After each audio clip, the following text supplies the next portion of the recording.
बिहार की राजनीति में एक बड़ा बदलाव सामने आ सकता है। करीब 2 दशकों तक सत्ता के केंद्र में रहे नीतीश कुमार अब पद छोड़ सकते हैं। तो क्या सचमुच खत्म हो रहा है नीतीश युग और कौन संभालेगा बिहार की कमान? आइए समझते हैं पूरा घटनाक्रम। नमस्कार, आप देख रहे हैं न्यूज जीरा और मैं हूं आपके साथ विपिन। बिहार की राजनीति में एक बड़े बदलाव के संकेत मिल रहे हैं। मुख्यमंत्री नीतीश कुमार 14 अप्रैल को अपनी अंतिम कैबिनेट बैठक के बाद पद से इस्तीफा दे सकते हैं। अगर ऐसा होता है तो करीब 2 दशक से अधिक समय तक राज्य की राजनीति के केंद्र में रहे उनके कार्यकाल का अंत हो जाएगा। यह केवल एक राजनीतिक पद से हटने का मामला नहीं होगा, बल्कि बिहार की राजनीति में एक लंबे दौर के समाप्त होने के रूप में देखा जाएगा। साल 2005 में पहली बार मुख्यमंत्री बनने के बाद से नीतीश कुमार लगातार राज्य की राजनीति के सबसे प्रभावशाली चेहरों में शामिल रहे हैं। इस दौरान उन्होंने अलग अलग राजनीतिक गठबंधनों के साथ सरकार चलाई और कई बार सत्ता समीकरण बदले। अब पटना स्थित मुख्य सचिवालय में 14 अप्रैल को सुबह 11 बजे मंत्रिमंडल की बैठक प्रस्तावित है। सरकारी कार्यक्रम के अनुसार यह बैठक वर्तमान सरकार की अंतिम कैबिनेट बैठक हो सकती है। सूत्रों का दावा है कि इस बैठक के तुरंत बाद नीतीश कुमार राज्यपाल को अपना इस्तीफा सौंप सकते हैं। इस्तीफे से पहले वे डॉक्टर भीमराव अंबेडकर की जयंती के अवसर पर उनकी प्रतिमा पर माल्यार्पण कर उन्हें श्रद्धांजलि अर्पित करेंगे।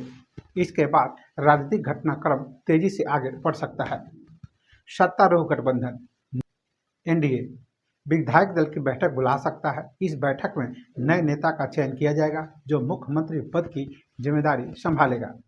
भारतीय जनता पार्टी ने इस पूरी प्रक्रिया को संचालित करने के लिए शिवराज सिंह चौहान को पर्यवेक्षक के रूप में नियुक्त किया है। पार्टी के अनुसार वे विधायक दल की बैठक में शामिल होकर नए नेता के चयन की प्रक्रिया को औपचारिक रूप देंगे। हालांकि विधायक दल की बैठक का समय अभी सार्वजनिक नहीं किया गया है। सूत्रों के मुताबिक 15 अप्रैल को नए मुख्यमंत्री के शपथ ग्रहण की संभावना जताई जा रही है। इसके साथ ही नए मंत्रिमंडल के गठन की प्रक्रिया भी शुरू हो सकती है। राजनीतिक हलकों में संभावित नामों को लेकर चर्चा तेज है। इन नामों में उप मुख्यमंत्री सम्राट चौधरी का नाम प्रमुखता से लिया जा रहा है। वे भारतीय जनता पार्टी के प्रदेश अध्यक्ष भी रह चुके हैं और संगठन में उनकी मजबूत पकड़ मानी जाती है। हालांकि अंतिम निर्णय विधायक दल की बैठक में सर्वसम्मति से लिया जाएगा। ऐसे में किसी अन्य नाम पर भी सहमति बनने की संभावना से इनकार नहीं किया जा सकता। अब सवाल यह है कि इस पूरे घटनाक्रम का राज्य की राजनीति पर क्या असर पड़ेगा। नीतीश कुमार के कार्यकाल की बात करें तो उनके नेतृत्व में बिहार में कई बदलाव देखने को मिले, जैसे सड़क निर्माण, ग्रामीण संपर्क और बुनियादी ढांचे में सुधार उनकी सरकार की प्रमुख उपलब्धियों में गिने जाते हैं। इसके अलावा शिक्षा के क्षेत्र में लड़कियों के लिए साइकिल योजना और छात्रवृत्ति जैसे कार्यक्रम काफ़ी चर्चा में रहे। महिलाओं को स्थानीय निकायों में आरक्षण देने जैसे फैसले भी उनकी नीतियों का अहम हिस्सा रहे। कानून व्यवस्था के मुद्दे पर भी उनके शुरुआती कार्यकाल को सुधार के रूप में देखा गया। हालांकि समय के साथ उनकी नीतियों और फैसलों को लेकर आलोचनाएं भी सामने आई। खास तौर पर राजनीतिक गठबंधनों में बार बार बदलाव को लेकर उनकी विश्वसनीयता पर सवाल उठे। उन्होंने भारतीय जनता पार्टी के साथ भी सरकार बनाई, फिर उनसे अलग हुए और बाद में दोबारा गठबंधन किया। इस राजनीतिक बदलावों में बिहार की राजनीति को लगातार गतिशील बनाए रखा। राजनीतिक विश्लेषकों का मानना है कि नीतीश कुमार का यह संभावित इस्तीफा एक स्थिर नेतृत्व के अंत का संकेत है। अब नया नेतृत्व राज्य की राजनीति को किस दिशा में ले जाएगा यह देखना अहम होगा। यह बदलाव ऐसे समय में हो रहा है जब बिहार में आगामी विधानसभा चुनाव को लेकर राजनीतिक गतिविधियां तेज हो रही है। नई सरकार के सामने कई चुनौतियां भी होगी। इसमें रोजगार के अवसर बढ़ाना, निवेश आकर्षित करना और बुनियादी ढांचे को मजबूत करना शामिल है। इसके अलावा सामाजिक संतुलन बनाए रखना भी एक बड़ी चुनौती माना जाता है।